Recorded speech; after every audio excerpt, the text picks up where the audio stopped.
Monday morning, tell you what, the power has been out at this house.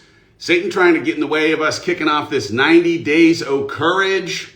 Power came back on. We are going to do this thing. We're in the office. It is time. We're late. We're trying to do this at 9:30 Central every single Monday, Wednesday, and Friday. But for today, we're starting at 9:53.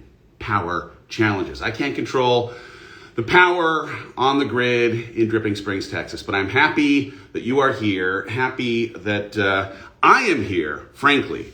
I have just returned from having been for the weekend in Idaho. I was in Idaho doing the much talked about prior to the Idaho triathlon. And I'll tell you what, there were so many things, so much emotion, so many learnings in this wild weekend of trying to do something new for the very, very first time. I had never previously done anything in the world of triathlons, as it were. I've previously run a marathon. I had, gotten this road bike with the appetite to do this, but never had ridden long distance. And I'd certainly never swam in open water. And that open water piece for me was definitely the thing that going in, I knew I was not ready for it. I just was not ready for it. And so there was something interesting in my ambition to put myself into a situation that I'd never previously been inside of, and this reality that I just knew going in that I was not ready necessarily for the open water swimming portion of it. And yet I decided to go do it anyway. And as it turns out, if you saw my post from yesterday, I pushed myself into this situation. I got to the venue the day before to do like a little walking around, check it out, see how it looked in real life. And one of my most immediate first reactions was, this is wildly different than the pool that I have been training inside of. Wildly different than the pool I've been training inside of. This is a big old body of water. And they had an estimated 2,800 participants doing the event. So not only was it wildly different than the circumstance inside of which I had been training, but also I'd never one time swam in the pool while I was training at my house with someone who was close to me also swimming in the direction of the finish line. And so the night before, and anyone who's tried to do something new for the first time, I'm sure that you've had this experience, right? The night before, I had so much anxiety because I was I'm not worried necessarily about the bike, not worried necessarily about the run, definitely worried about this swim because it was only in standing in that circumstance that I now had real clarity on how big a departure this adventure was from any reality I'd previously experienced. And so I barely slept. I will tell you, I barely slept the night before. But even though I was nervous, even though there was, plenty of reason to say like, man, I'm not sure this is the thing. I was like, I'm going to do this because I've said I'm going to do this. I'm going to do this because I prepared for it. I'm going to do it in part, frankly, because I told all y'all I was going to do it. I was like committed to doing it in part because of having publicly suggested I was going to. And when I got to the event that morning, I don't know that I've ever been as serious as I was in the hour and a half leading to me putting my feet inside of the water. I was serious and I was focused and thinking, through every single thing I'd been told by either my coach or something I watched on YouTube or just all of it. And there is something in going into open water swimming for the first time that no one can prepare you for. I'm sure there's plenty of analogies. It's like, and I have no concept, right? The first time that you have a child or the first time that you skydive or the first time that you do anything that you just are never ever had an experience with, within 1 minute of them having counted down and sending us off, I was very conscious of being beyond my depth. I mean, this was like, oh wow, I am having trouble controlling my breathing, and we're just starting. I've got a full mile of swim ahead of me. Woo! Okay. And so it required like real breath work, okay, just be careful and conscientious and one stroke at a time. And I had my buddy, Randy, who'd been my coach, right by my side. And the whole time, he's just like, you got this. You are doing this. One stroke after the next. Don't overthink it. Reach for deep breaths. You're okay. Everything's going to be fine. And I got about a half mile in, right? So like a half mile of the swim in, and I got kicked. And this is, again, one of those things, like in my pool, when I was training in my pool water, not open water, learning here, there was no one kicking people in my training. And so for that moment where I took a foot to the face, and it took me out of this like focus that I was able to keep one arm, left arm, right arm, left arm, right arm, I all of a sudden panicked, as you might. I saw someone, a good friend, put a quote up on my post yesterday that is attributed to Mike Tyson. Everyone's got a great plan until they get punched in the face. I can attest to this. So I now have, in having been kicked, am like gasping for air in a way that like previously I was having trouble getting deep breaths. I now felt like I was almost hyperventilating. It felt like I was having, not to be dramatic, but like I felt like I was having a panic attack.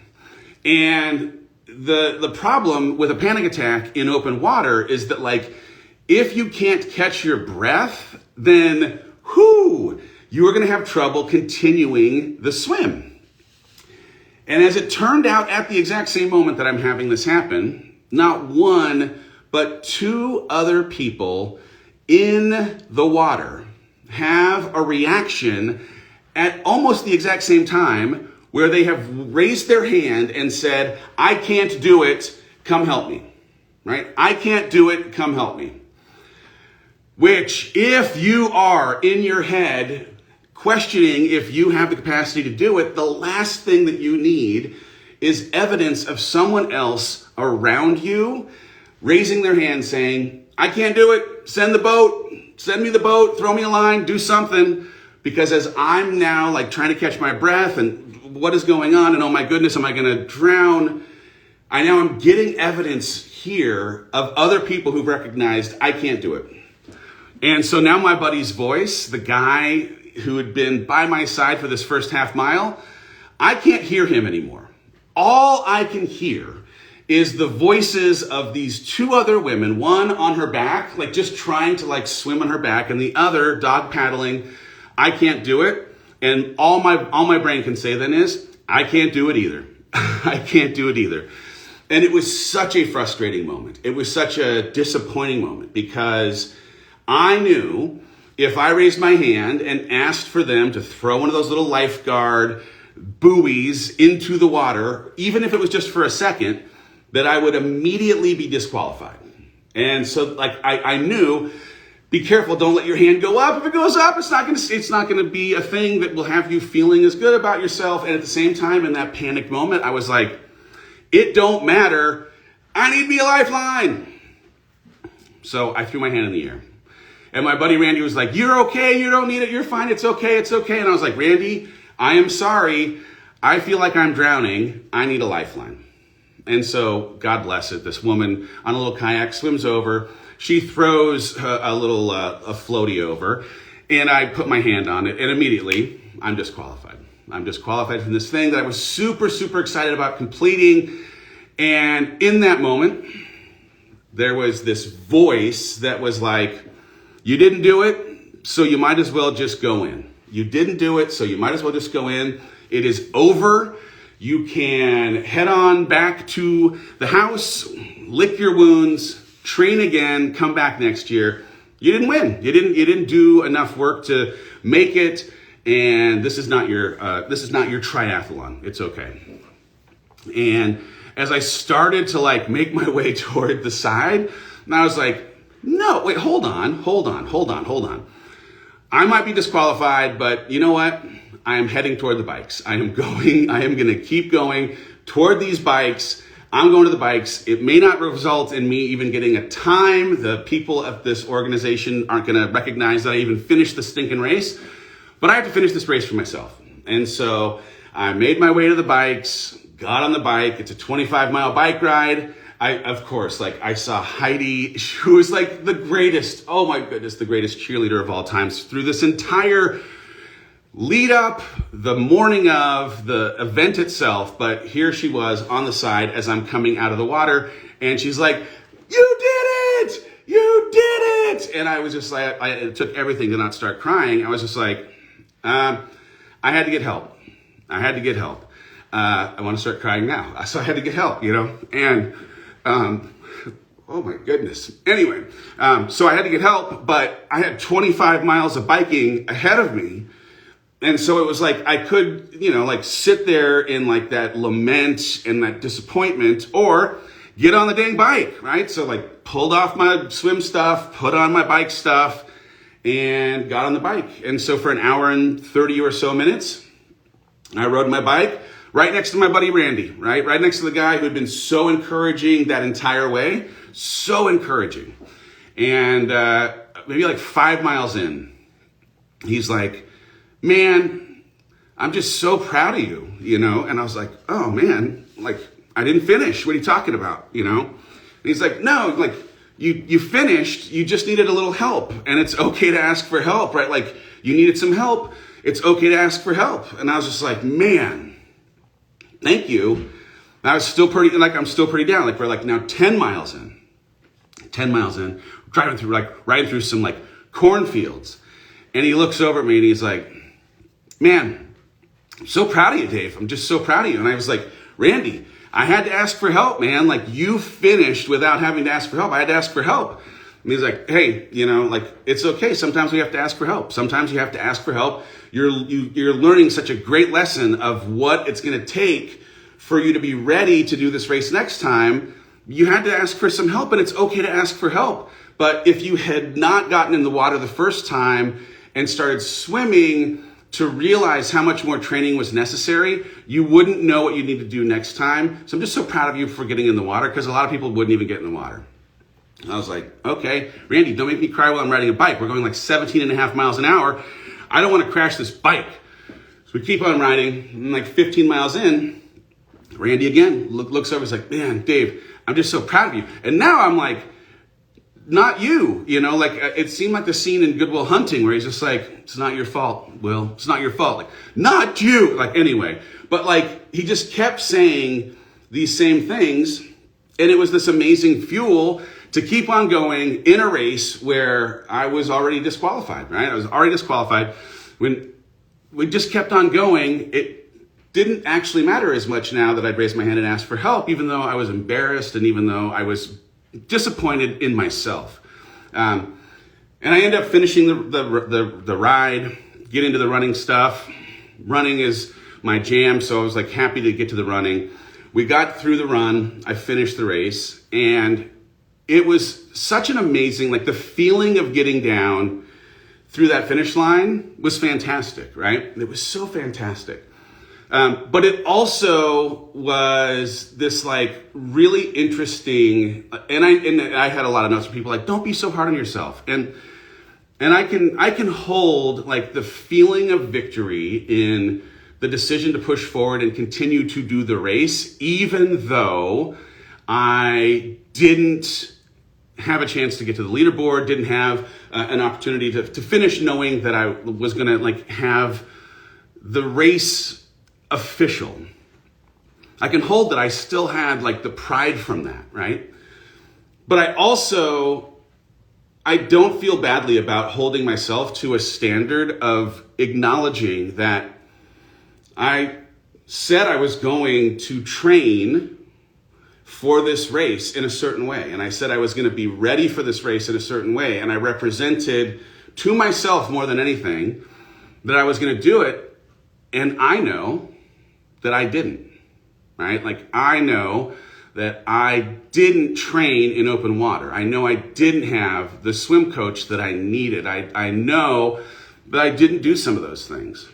And so there's this interesting like potpourri of things that end up coming as learnings where I think just as humans, right? Like we can both be super proud of finishing and still disappointed that the finish was good enough, but not really a reflection of what we could have done if we had given all of our effort in the prep, right? And so I feel super, super grateful. God, there were so many unbelievable notes from all y'all. Like I love the beauty of being able to live inside of community like this. It is such an amazing thing.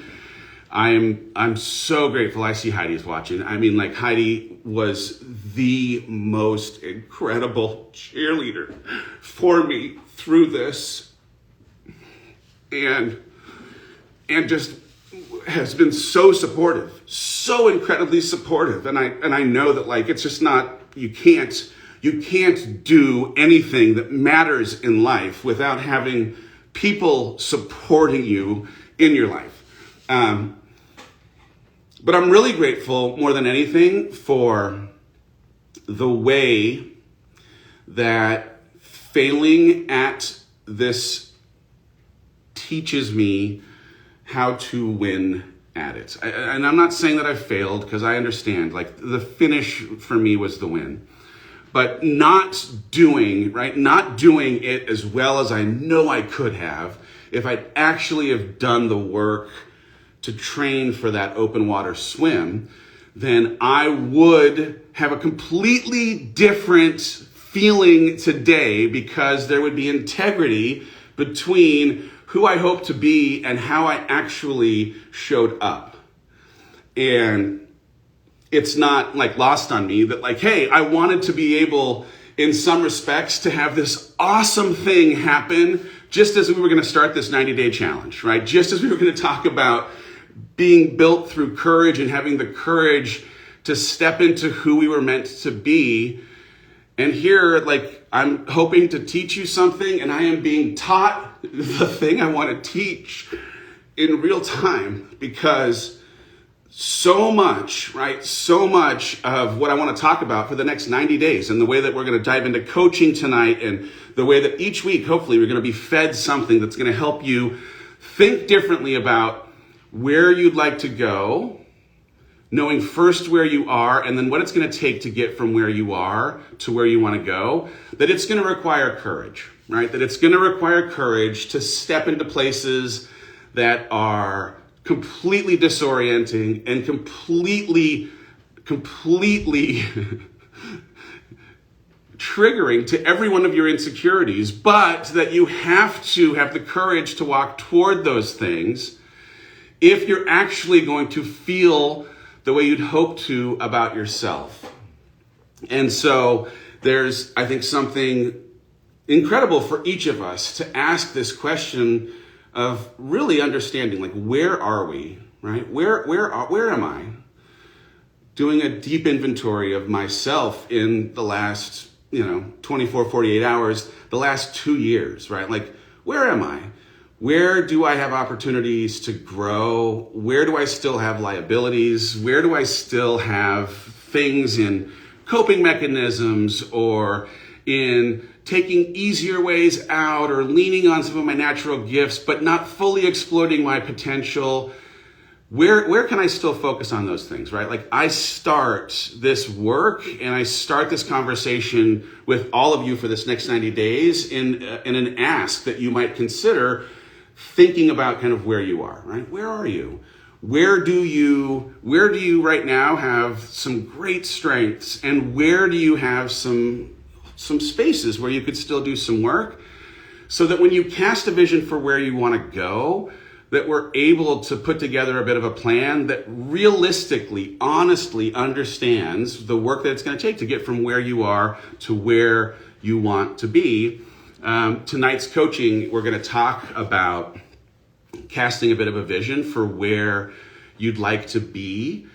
And the work that we'll do over the course of the next 12 weeks is really going to be, how do you put that plan together? How do you understand your identity? How do you understand what your fear is? How do you understand all the things that currently have you feeling the way that you feel, so that you're able to create a plan that meets you where you are and helps you get to where you want to go. Anyway, I'm super excited about it. This is the book, Built Through Courage. If you have pre-ordered the book tonight at 7:30 p.m. Central Time in our private Facebook group, we're going to dive into coaching. There's going to be a little PDF workbook so it turns into active learning. I've already received some questions from you that I will be answering inside of the group. And then we're going to create a community page that will let each of you interact and support each other every single day throughout the next 90. My hope in the challenge is that you'll identify, someone said, funny that the background on the cover is open water. It's hilarious. When we were driving away, Heidi and I were talking, and I was like, God, that was such a frustrating thing, and it was such a crazy thing. But I know that I have to do it again. Like, I have to do it again. There is no way that I cannot do it again. I have to do this again. But to do it again, I'll have to actually train the way I should have trained, because now I know what's required to succeed.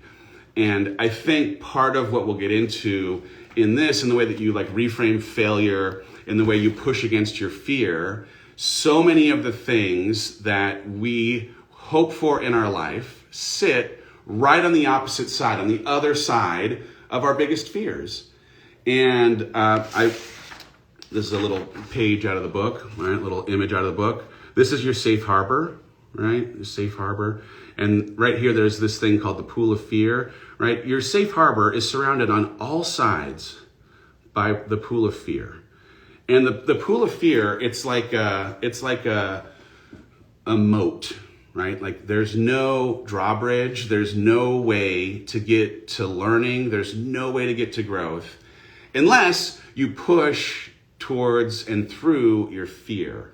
And so reframing failure and thinking differently about how we charge toward and challenge our fear is going to be a huge, huge piece of it.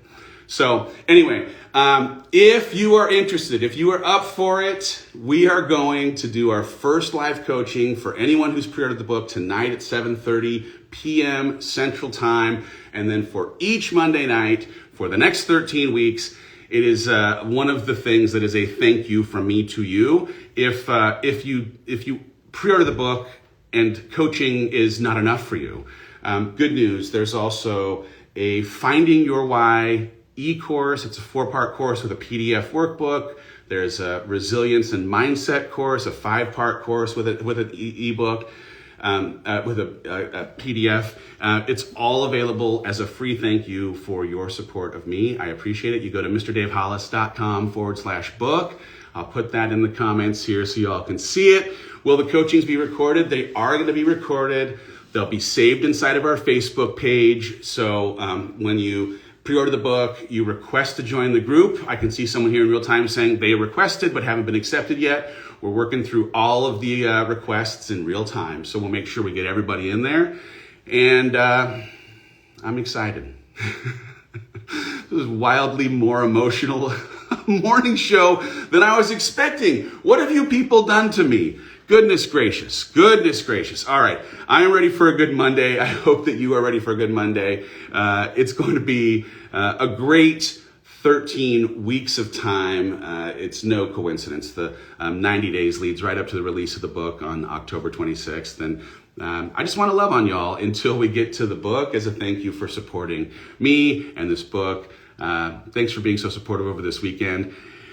I can take a breath now. All right, I'm putting the link here, mrdavehollis.com/book.